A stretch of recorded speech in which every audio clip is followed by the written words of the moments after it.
going to be an interesting one because so far, you know, all tournament long, we've said Russia, all right, they've got Shadowburn. If you can handle Shadowburn, you can handle Russia. But it's become so much more than that. The rest of Russia has really stepped up. They've earned their spot here in the grand finals, and South Korea is going to need to take these guys really seriously. Absolutely, and we say if you can handle Shadowburn, why couldn't they do it? Finland did it with or tried to do it with a composition that was engineered to deal with Genji, but Shadowburn, he is a next level Genji player, so even things that might work on paper have proven ineffective. So far, the closest team that has gotten to dealing with him was Team USA.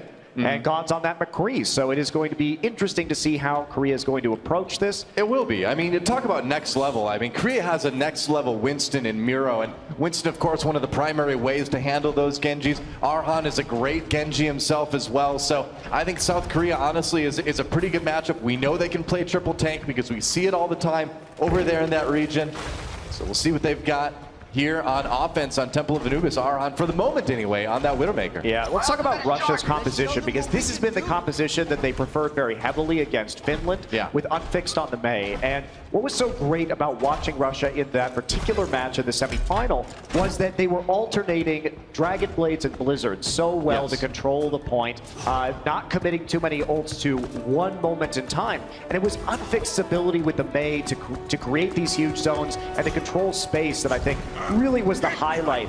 Even though we saw amazing Genji play from Shadowburn, I think it was Unfixed that put Russia over the top. Here we go. South Korea coming in now. We'll see how quickly they can take point A, or if they can take it at all, really, depending on Russia's defense. Miro waiting for a chance to jump in there on that Winston. He's been good at breaking the defense. Goes in now to try to disrupt that platform, but immediately taken down by Reds. That is not a good start for South Korea. Yeah, a little bit discombobulated on the attack right there. Arhan gonna have to fall back. The immediate pickoff, they do manage to take out Rubicon, which is a pretty big kill. Onto the Ana, they get back onto the point. Korea running pretty traditional dive composition with the Tracer and the Genji and the Winston together. So they do get around the point. Miro's already back up. Yeah, he's back again. Doesn't take long for the Winston to return to the fight. Unfixed still alive on the Ana, blocks off the door, grabs a health pack. We'll see how long he can stay alive, because in the end, despite that little misstep, South Korea looks like they're on track for a pretty quick point A take. The one thing about Miro right there, yes, he probably should not have died on the leap-in, but what he did was he distracted them while the rest of his team got onto the flank and onto the point. They hit the back line super hard, got the necessary kills onto the supports, and that drove Korea to a very fast point A. Wow, yeah, they made it work. Now Russia having to defend point B, but Korea with nearly 7 minutes to work with. We'll see what Eska can do. He's got that pulse bomb loaded and ready to go on Tracer.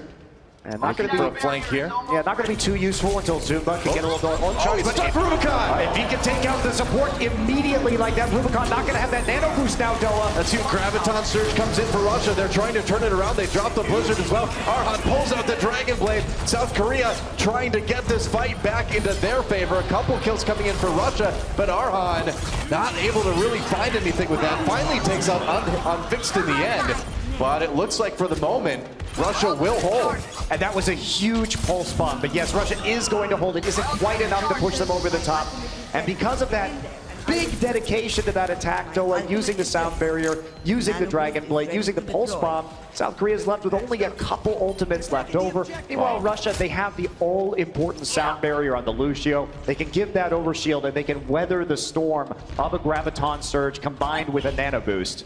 We did see Unfixed drop his Blizzard there too, so South Korea might have an opportunity to get something going. Jaehong looking for some shots, and we talked about what an offensive threat this guy is on the Ana, keeping people healed, but also taking out the enemy. Miro gets a nano boost, goes in after Rubicon, gets slept immediately. Great sleep dart coming out from Russia. Eska, though, gets a couple kills with Tracer in the back line, and South Korea getting to fight this 6v4. Eska finds another one, Ana goes down. It's a good start for the red team. There goes Reds, and the Blizzard comes in. South Korea, though, getting time on that point. Shadowburn trying to turn things around. Can he be a hero going after Tyron? The Dragon Blade pulled out by Arhan, though, and Shadowburn with that nano boost may be able to do it. Gets his own Dragon Blade.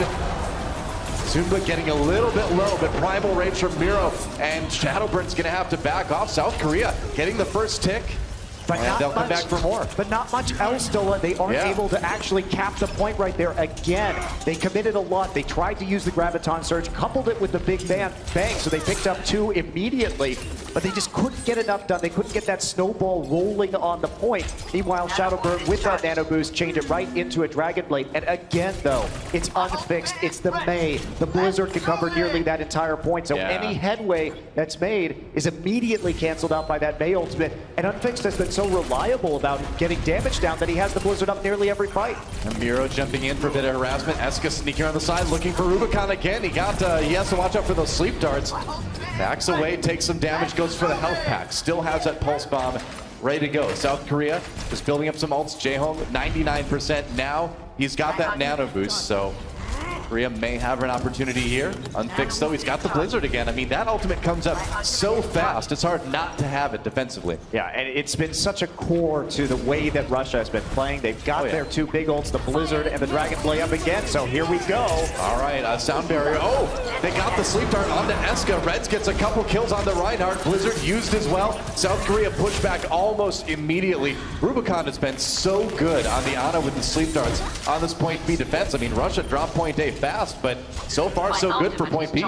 That's right. And again, Russia's control over their ultimates has been very good. Sure, they dropped the Blizzard, the Dragon Blade, but they're ready for the next push already. They have a sound barrier to deal with, and they have a nano boost. So they're not overcommitting, and they're trading evenly with Korea, which, when you're on defense on an assault map, is very beneficial for the defensive team. We saw the nano boost go out onto Genji for Korea. Arhan, though, taking down Miro in the middle of the point. He has to back away, and Eska still looking for a chance. The pulse bomb comes in, but he missed everybody. No kills from that. And Russia still pushing back South Korea for the moment.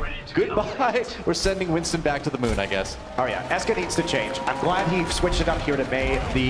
The switch over to the Winston, the number of barriers that they have, the maneuverability they have, they don't really have much to deal with some of these big tanks right now. Reaper would have been okay, but I think Korea realized that they just need to counter Blizzard with their own Blizzard, thereby basically freezing both teams on the point and neutralizing it, because they're just not going to get through this Mei defense otherwise. They're really kind of counting on Arhan to be the better Genji. He's going to pull out the Dragon Blade, though. Try to go after Russia. We'll see what he gets. Can't really fight Reds with that, with that Reinhardt. A little bit tougher to do that. Two Winstons primal raging on the point, though. We'll see who wins the battle. Looks like for now, Russia able to push South Korea out.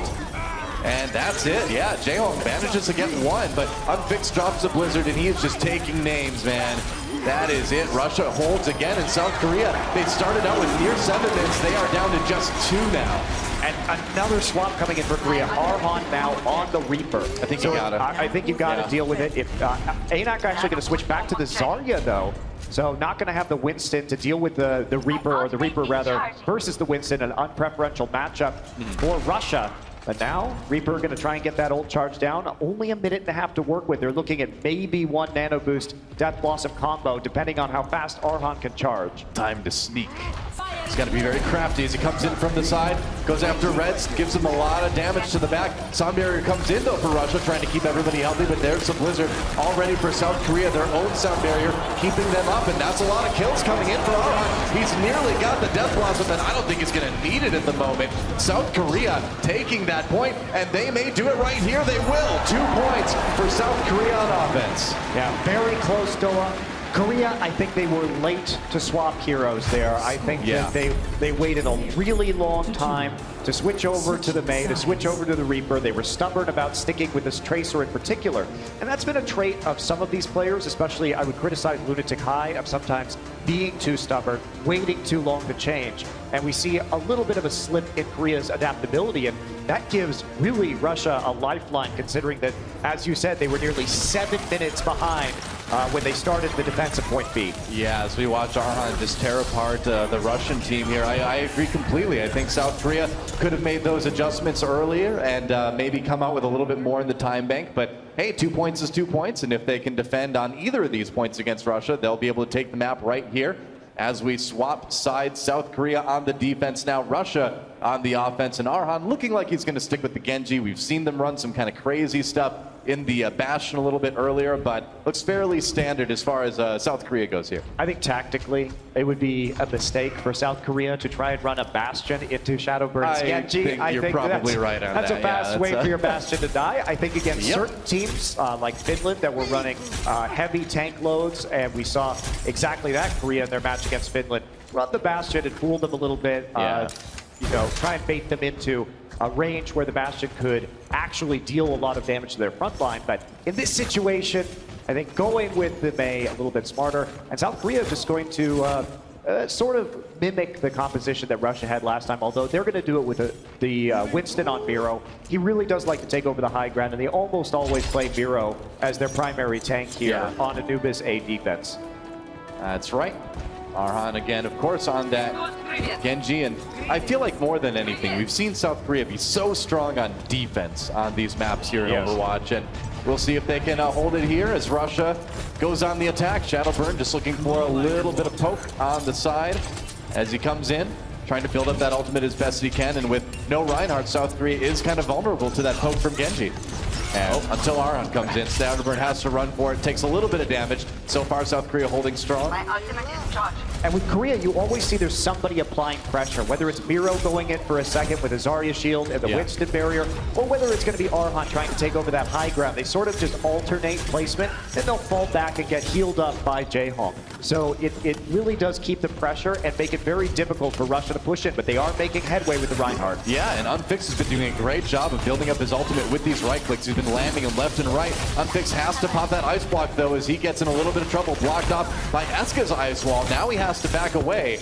Looks like he'll live for the moment, though. It's a Mei fight. Meanwhile, kills come in on either side. Arhan gets the nano boost, looking for a little bit more on the defensive kill side. Has the Dragon Blade available if he wants to use it. Anak trying to get to the point as the fight went pretty evenly. South Korea just went ahead and killed, and Anak in a bit of a dangerous situation. He's going to get fairly badly split spawned with the rest of his team, so that's going to slow things down a little bit more for Russia. Yeah, even worse, Godspeed actually died after Anak there, cleaning up on two fronts at the same time.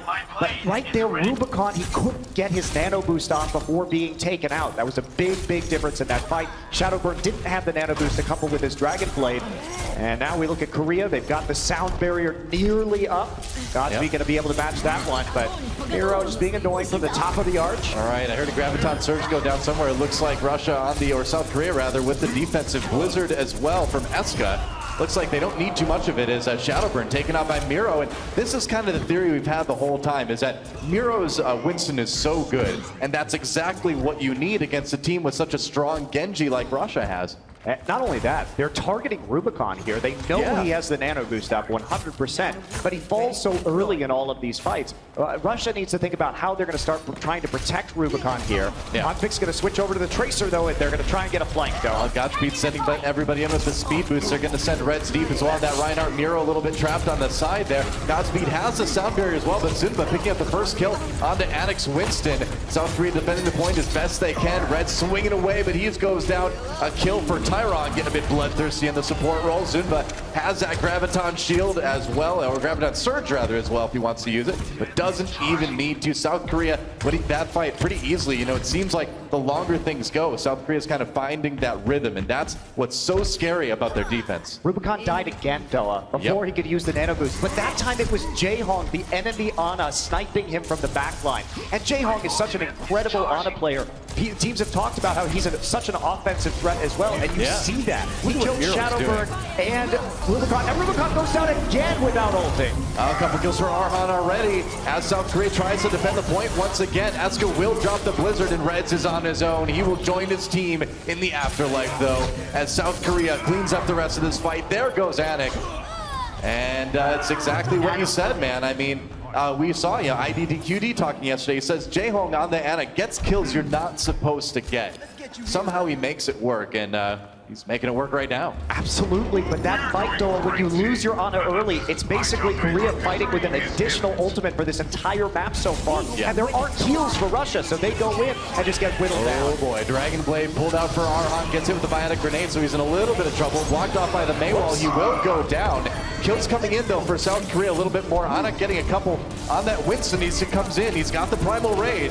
It's just about surviving now, Doa. It's going into overtime. That's right, trying to force Zunba off the point, trying to force everybody from South Korea on the point, but he gets hit with the sleep dart up on the ledge. South Korea, overtime ticking away, and if they can take out Anik, they should be able to win this map. Here comes the Diva, though. There goes Rubicon, and South Korea looks like they will hold this strong. Zunba gets a nano boost in the end.